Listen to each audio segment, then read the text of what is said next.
अभी तो ये अंगड़ाई है, आगे और लड़ाई है। अभी तो ये अंगड़ाई है, आगे और लड़ाई है। अभी तो ये अंगड़ाई है, आगे और लड़ाई है। अधीक्षक महोदय को जो पुलिस भाइयों के लिए कॉलोनी की जगह थी उनको भी छोड़ा, अच्छे लोगों के से उनकी जमीन आवाजी कर दी और केवल एक समाज के 200 बीघा जमीन को ग्रीन बेल्ट में और एग्रीकल्चर में डाल दिया। यहाँ तक कि पुलिस विभाग की कॉलोनी की जमीन को उन्होंने ग्रीन बेल्ट में डाल दिया। यहाँ तक कि उन्होंने उद्यान विभाग की जमीन को ग्रीन बेल्ट में डाल दिया। राम मंदिर की जमीन को आवासी में डाल दिया। तो इस प्रकार अत्याचार करना है और न जाने किसके हाथों में खेल के टीएमसी का अधिकार। मेरी सबसे पहली मांग है, ये तो होना वो तो होगा, लेकिन टीएमसी के ऊपर एक जांच कमेटी बिठाई जाए, कौन दोषियों को सस्पेंड करा जाए, उनके खिलाफ एफआईआर करवाई जाए और उन दोषियों को जेल भेजा जाए। बहुत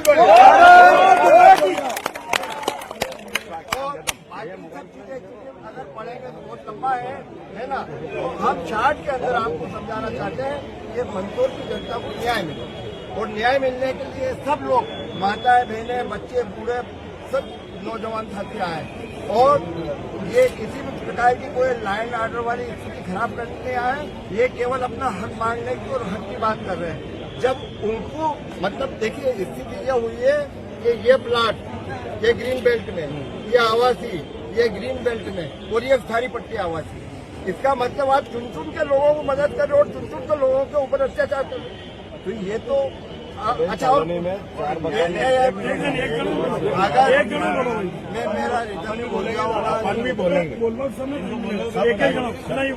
या अगर इस प्रकार का अत्याचार होगा तो कौन से प्रशासन से सरकार को क्यों बदनाम कर, जनप्रतिनिधियों को क्यों बदनाम कर, बिना जनप्रतिनिधियों बिना उनके इन्होंने मास्टर प्लान दिया और मास्टर प्लान यहाँ प्रकाशन कर दिया और अब कह रहे कि हम आपत्ति लेंगे। तो आपत्तियों क्या होता है कानून के अंदर हमको मालूम है, इन लोगों को नहीं मालूम। ये तो समझ रहे हैं कि बस हमारी ये आपत्ति हो गई या ये आंदोलन हो गया तो हमारा हो जाएगा। इसके पीछे काफी संघर्ष जो भी है, हम ऊपर स्तर पर बात कर रहे हैं, ऊपर के लोग हमारे और निश्चित हम सिर्फ आपसे अपेक्षा करते हैं कि आप इसको हाईली रिकमेंड करके कि इस प्रकार की ज्यादती हो रही है और इसके मंत्रों में आक्रोश सिंजा है तो ऊपर ये आप भिजवा दीजिए, कलेक्टर महोदय को अवगत करा दीजिए। और मुझे तो ये हमारे रात दिन 24 घंटे कुछ में लेते इन जवानों की जो कॉलोनी है उसको भी इन्वेल्व। अब क्या एसपी साहब आपत्ति देखेगा आप क्या करेंगे? अच्छा, न्यायालय की जमीन के अंदर एमआर निकाल दिया। अभी तो एक चीज और मालूम पड़ी, जो कलेक्टर बिल्डिंग बनी उसके अंदर से एमआर निकाल दिया। तो ये तो क्या कलेक्टर, आप कलेक्टर तोड़ोगे क्या आप?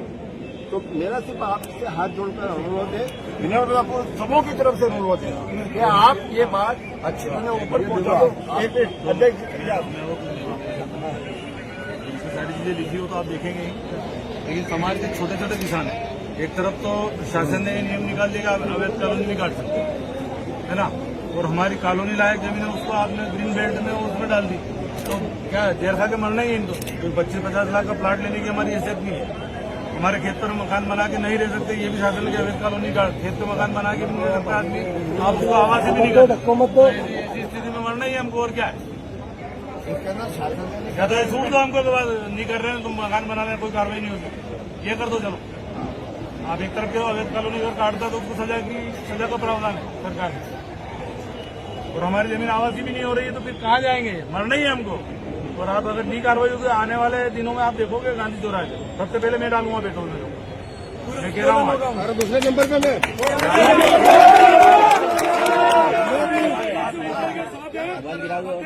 जो आदेश करेंगे वो हम सब पालन करेंगे। आपकी रहेगी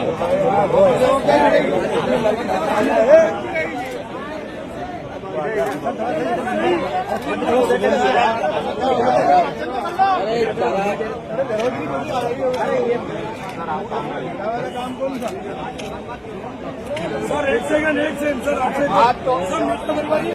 देखिए, समय समय पर जैसा कि आपको पता है, अर्बन एरिया के एक्सपेंशन के कारण मास्टर प्लान रिवाइज किया जाता है। इसका उद्देश्य यह है कि शहर के विकास की क्या दिशा होगी, शहर किस डायरेक्शन में बढ़ेगा, किन जगहों पे इसका विस्तार होगा, कौन से एरिया नगरीय ग्रामीण से नगरीय हो जाएंगे या कौन से एरिया कोर रूप से नगरीय घोषित होंगे, मास्टर प्लान उसके लिए बनाया जाता है। हम लोग के जो नियम कानून हैं उसके अनुरूप मास्टर प्लान समय समय पे बनता है। इसमें 10 साल से अधिक का गैप होता है।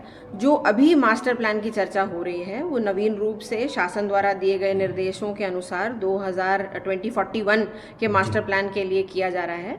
अभी यहाँ पे मास्टर प्लान में ड्राफ्ट मास्टर प्लान पर कार्य किया जा रहा है। मैं आपके माध्यम से सबको ये क्लियर करना चाहूँगी कि मास्टर प्लान केवल एक शहर के विकास की दिशा बताता है। ये मास्टर प्लान ये कोई फिक्स नहीं कर देता कि आगे चल के, क्योंकि हमें नहीं पता कि अगले 10 से 15 साल में क्या होगा। ये केवल एक अनुमान है, एक ड्राफ्ट विजन डॉक्यूमेंट जिसे आप कह सकते हैं अर्बन एरिया का, ये वो है।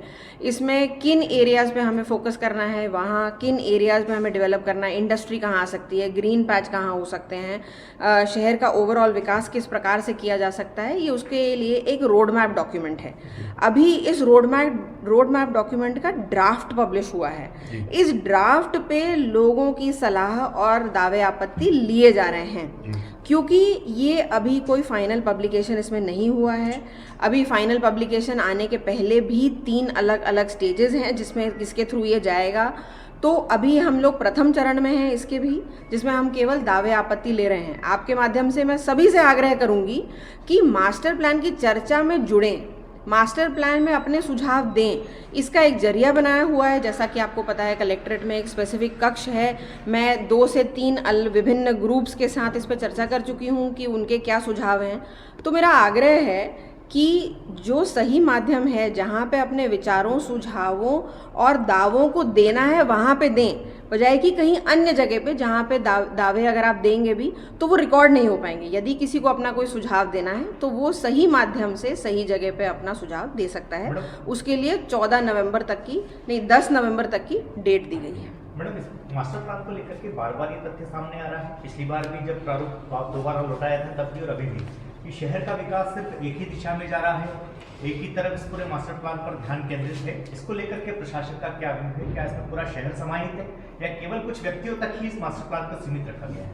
देखिए, पूर्व में मास्टर प्लान में जो कार्य हुआ है वो मेरे से पूर्व का है, परंतु मैं आपको बता दूं कि पहले जो मास्टर प्लान पे कार्य हुआ है उसमें जो कमियां या उसमें जो बदलाव की आवश्यकता है उसके कारण ये रिवीजन के लिए भी भेजा गया है ना। तो ये एक ऐसा प्रोसेस है जिसमें चर्चा करके, वार्तालाप करके आपको चेंजेस अगर आपको लगता है कि कहीं पे मिसिंग है तो वो आप इनकॉर्पोरेट करा सकते हैं। दूसरी चीज़, जैसा मैंने आपको पहले ही कहा, ये एक विजनरी रोड मैप डॉक्यूमेंट है, परंतु फिर भी ये एक डॉक्यूमेंट है। इसमें कहाँ हम लोग शहर का बदलाव कर सकते हैं, किस प्रकार से विकास कर सकते हैं, वो सारे सुझाव जोड़े जाने भी चाहिए और हम लोग जोड़ने की प्रक्रिया कर भी रहे हैं।